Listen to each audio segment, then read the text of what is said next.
ছেলে মেয়েদেরকে ননির পুতুল করে গড়ে তুলবেন না, খবরদার। ওদেরকে কষ্ট সহিষ্ণু করে গড়ে তুলবেন। আপনি থাকতেই কষ্ট করা শেখান, তার জীবনটা স্মুথ হবে, তার ক্যারিয়ারটা ব্রাইট হবে, তার ভবিষ্যৎটা সুন্দর হবে। ছেলেমেয়েরা কিছু চাইলেই সাথে সাথে দিবেন।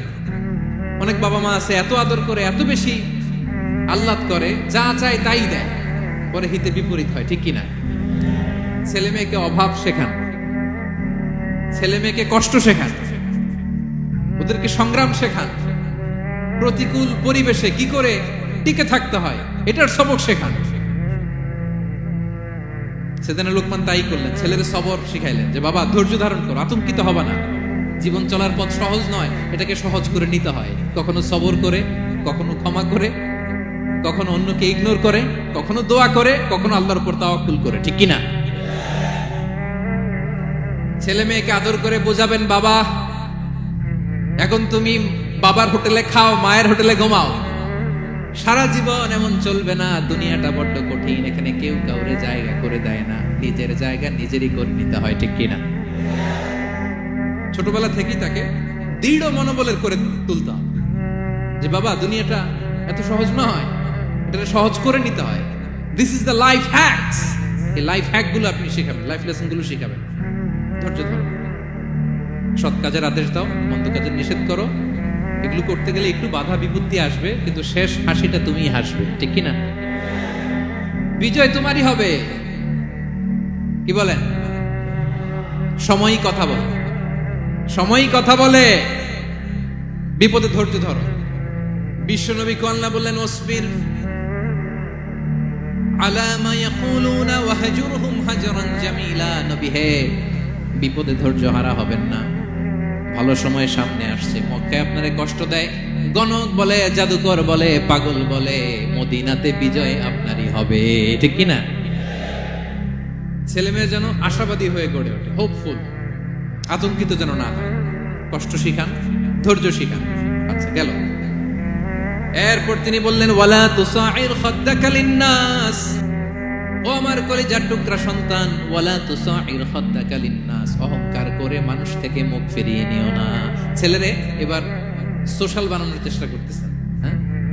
ওয়ালা তুসাইর খাদ্দাকা লিন্নাস। দেখেন একটার পর একটা, প্রথমে স্রষ্টারে চিনাইলেন, তাই না? এরপরে স্রষ্টার ক্ষমতা সম্পর্কে শিখাইলেন, এরপরে আধ্যাত্মিকতা শিখাইলেন, এরপরে ইবাদত কি সেটা জানালেন, এরপরে তিনি সোশ্যাল এঙ্গেজমেন্ট কিভাবে করবেন, সোশ্যাল রিফর্ম কিভাবে করবেন শিখালেন। এবার মানুষের সাথে কিভাবে মিশতে হয় সেটা শিখাচ্ছেন। মানে পিপল ওরিয়েন্টেড হও। ওয়ালা তুসাইর খাদ্দাকা লিন্নাস। অহংকার করে মানুষের থেকে মুখ ফিরিয়ে নিও, মুখ ছিটকাবে না। মানুষকে সম্মান করো, মানুষের সাথে মেশো, বি পিপল ওরিয়েন্টেড। আমাদের অনেক ছেলে মেয়েরা মানুষের সাথে মিশতে পারে না। দোষ কার? বাবা মায়ের। শেখায় না। একটা সময় আমাদের মনে আছে, ছোটবেলায় মেহমান আসলে আমরা এত খুশি হইতাম, কি বলেন? মেহমানের কাছে যাইতাম, সূরা শোনাইতাম, কবিতা শোনাতাম, এটা খেলতাম, ওইটা করতাম, যাওয়ার সময় আমাদেরকে টাকা দিয়ে যেত, হায় রে খুশি। এখন দেখবেন টেনে হিসেবে মেহমানের সামনে আনা যায় না। এরকম আছে না নাই? অনেক ফ্যামিলিতে এরকম আছে যে তারা সারাদিন ডিভাইস নিয়ে, এই ডিভাইস আসক্তি এত মারাত্মক পর্যায়ে পৌঁছেছে যে তারা মানুষের সাথে মিশতে পারে। এই পাবলিক ওরিয়েন্টেশনটা অনেকের নাই, পিপল ওরিয়েন্টেশন নাই। অনেক ছোট বাচ্চা, মেহমান আসছে, তুমি একটু আসো, সালাম দাও, বসো, আসতে চায় না, বসতে চায় না, কারণ ওরা শেখানো হয় না। সারাদিন দিয়ে রাখছে কি হাতে? মোবাইল। যেন ছোটবেলা থেকে আমরা যেন সামাজিক বানাই, বাচ্চাকে যেন শেখাই, বাবা মুরব্বীকে দেখলে সালাম দিতে হবে, কি করতে হবে, ওরা শিখাবেন। অনেক সময় ছোট বাচ্চারা না বুঝে দারোয়ানের সাথে খারাপ আচরণ করে, ঘরের কাজের বুয়ার সাথে খারাপ আচরণ করে, ড্রাইভারকে বকা দেয়, আছে না নাই? ভদ্রতা, ডিসেন্ট ম্যানার আপনি শিখান নাই তো, শিখবে কোত্থেকে? কিন্তু শুরুতেই বললাম যে গরুর পেট থেকে বেরোলে গরু হয়, কিন্তু মানুষের পেট থেকে বেরোলেই ওটা মানুষ হয় না। ওটারে মানুষ বানাতে হয় দিনের পর দিন, মাসের পর মাস, টিউনিং করে, পলিশিং করে, গাইড করে করে মানুষের মতো মানুষ বানাতে হয়। তাহলে ছেলেনে বললেন, ওয়ালা তুসাইর খাদ্দাকা লিন্নাস। তোমার চেহারাকে মানুষ থেকে ফিরিয়ে নিও না, গণমুখী হও, মানুষের সাথে মেশো। ছেলে মেয়েদেরকে এটা বলবেন। শহরে থাকলে মাঝে মাঝে গ্রামে নিয়ে যাবেন, কাদার মধ্যে ছেড়ে দিবেন, হাট বেটা, হ্যাঁ, কাদায় ছেড়ে দিবেন, পুকুরে ছেড়ে দিবেন, দৌড়াদৌড়ি করতে করতে তারপরে তারা শিখবে, দেখবে। মাছ, জ্যান্ত মাছ দেখে নাই আমাদের অনেক ছেলে মেয়েরা, আছে না নাই? ওরা ভাবে মাছ বোধহয় ওই ইয়ের মধ্যেই পাওয়া যায়, শপিং মলেই পাওয়া যায়, ফ্রিজের মধ্যে থাকে, এরপরে এটা খাইতে হয়। জ্যান্ত মাছ দেখলে দেখবেন ভয় পেয়ে গেছে, কারণ শেকড়ের সাথে এদের কোনো সম্পর্ক নাই। এরা যেন গণমুখী হয়, শেকড়ের সাথে যেন এদের সম্পর্ক থাকে।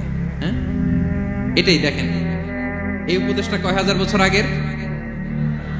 মনে হচ্ছে যেন আজকের পরিস্থিতি দেখে দেখে লোকমান ইসলাম ছেলেকে অ্যাডভাইস করতেছে। সুবহানাল্লাহ পড়বেন না? ওয়ালা তুসাইর খাদ্দাকা লিন্নাস, মানুষ থেকে মুখ ফিরিয়ে নিও না, ছেলে মেয়েদের শিখান। মানুষ দেখলে ভয় পেও না, মানুষের কাছে যাও, মানুষের দুঃখ দুর্দশা দূর করার চেষ্টা করো, গণমুখী হও, মানুষকে দেখলে সালাম দাও, মুচকি হাসি দাও, হাত বাড়িয়ে মুসাফা করো, তাহলেই না মানুষের সাথে তুমি মিশবে, শিখবে, জানবে, ঠিক কি না?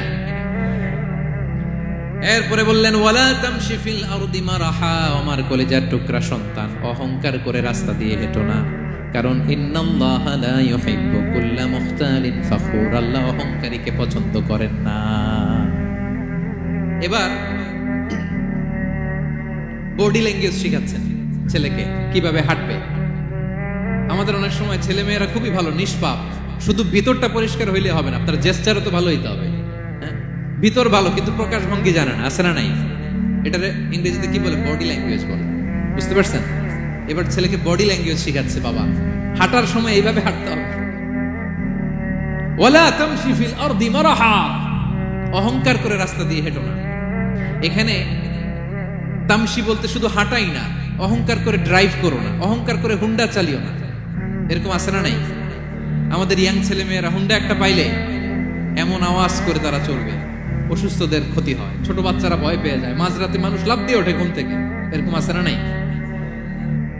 আমাদের সন্তানরা যেন এরকম না, রাস্তা দিয়ে চলতে বিনয়ের সাথে হাঁটতে হবে, ভদ্রভাবে হাঁটতে হবে, কারণ রহমানের বান্দারা অহংকারী হয় না, তারা বিনয়ী হয়, ঠিক কি না? ওয়াইবাদুর রাহমানিল্লাযীনা ইয়ামশুনা আলাল আরদি হাওনা ওয়া ইযা খাতাবাহুমুল জাহিলুনা ক্বালু সালামা। রহমানের বান্দারা রাস্তা দিয়ে যখন হাঁটে, দাম্ভিকতার সাথে হাঁটে না, অহংকারের সাথে হাঁটে না, বিনয়ের সাথে রাস্তা দিয়ে তারা চলাফেরা করে, ঠিক কি না? তো ছেলেকে হাতে ধরে ধরে বডি ল্যাঙ্গুয়েজ শিখাচ্ছে, বাবা অহংকার করে হেঁটো না, মানুষের অহংকার সাজে না, অহংকার সাজে একজনের, তিনি কে? অহংকার কার চাদর? আল্লাহ বলে এই চাদর ধরে যদি কেউ টান দেয়, ওরে আমি জাহান্নামে নিক্ষেপ করি, ফালা উবালি, আই ডোন্ট কেয়ার, ওরে আমি জাহান্নামে ফেলবো। অহংকার করার কি আছে আমাদের? কিছুই নাই, ঠিক কি না? ডায়রিয়া যদি হয়, লুজ মোশন যদি হয়, 5 বার টয়লেটে গেলে এরপরে চেহারার দিকে তাকানো যায়? বিছানায় পড়ে হা হু করতে শুরু করে, তো কিসের অহংকার আপনার? লুজ মোশন 3 দিন যদি হয়, হায় রে, চেহারার দিকে তাকানো যায় না, সুন্দর চেহারা ফ্যাকাশে হয়ে গেছে, তো এই মানুষের অহংকার করা সাজে? ছেলেকে বিনয়ী হওয়া শেখাতে হবে, বাবা বিনয়ী হও, তোমার বডি ল্যাঙ্গুয়েজটা সুন্দর করো, তোমার কথা বলায়, তোমার চলনে বলনে সবকিছুতে যেন একটা মাধুর্যতা থাকে, একটা কোমলতা থাকে, শেখানোর দরকার আছে না নাই? সব শেষে সাইয়েদনা লোকমান ছেলেকে বললেন ওয়াকসিদ ফি মাশিকা ওয়াগদুদ মিন সাওতিকা ইন্না আনকারাল আসওয়াতি লাসাউতুল হামির। ওয়াকসিদ ফি মাশিক ওয়াগদুদ মিন সাওতিক, তাহলে কিভাবে হাঁটবা? হাঁটার ক্ষেত্রে একটা মিডিয়াম পেস অবলম্বন করো, মিডিয়াম পেস, ভদ্রভাবে, হ্যাঁ, মিডিয়াম মধ্যমপন্থী পন্থায় তুমি হাঁটো। তোমার হাঁটার মধ্যে যেন একটা মুনশিয়ানা ভাব থাকে, তোমার হাঁটা চলাফেরায় যেন একটা ভদ্রতার ছাপ থাকে। এটা তো হাতে ধরে ধরে শিখাইতে হবে, নাহলে শিখবে না তো, বুঝবে না তো সে। ওয়াগদুদ মিন সাওতিক, কণ্ঠটাকে মোলায়েম করো। ইন্না আনকারাল আসওয়াতি লাসাউতুল হামির, কর্কশ গলায় কথা বলো না। আমাদের অনেক ছেলেমেয়েরা অনেক শাউট করে, আছে না নাই? কেউ কি শাউটিং পারসন কি পছন্দ করে? আমরা লাইক করি? Nobody likes a shouting person. আপনি মালয়েশিয়ানদেরকে দেখেন কত কোয়াইট এন্ড কাম, হাজার হাজার মানুষ একটা প্রোগ্রাম করতেছে, একটা সাউন্ড নাই।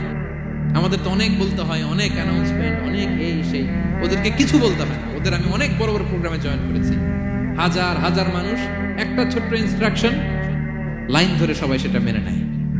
ছেলেকে শিখাই দিলেন চলতে ফিরতে একটা মাঝারি মোলায়েম ভদ্র একটা পেস অবলম্বন করো, আর কণ্ঠটাকে নিচু করো, কর্কশ ভাষী হয়েও না। কেউ পৃথিবীতে কর্কশ ভাষীকে পছন্দ করেন। যারা চিৎকার করে চেঁচামেচি করে, আল্লাহ তাদের কণ্ঠকে গাধার কণ্ঠের সাথে তুলনা করেছেন এখানে।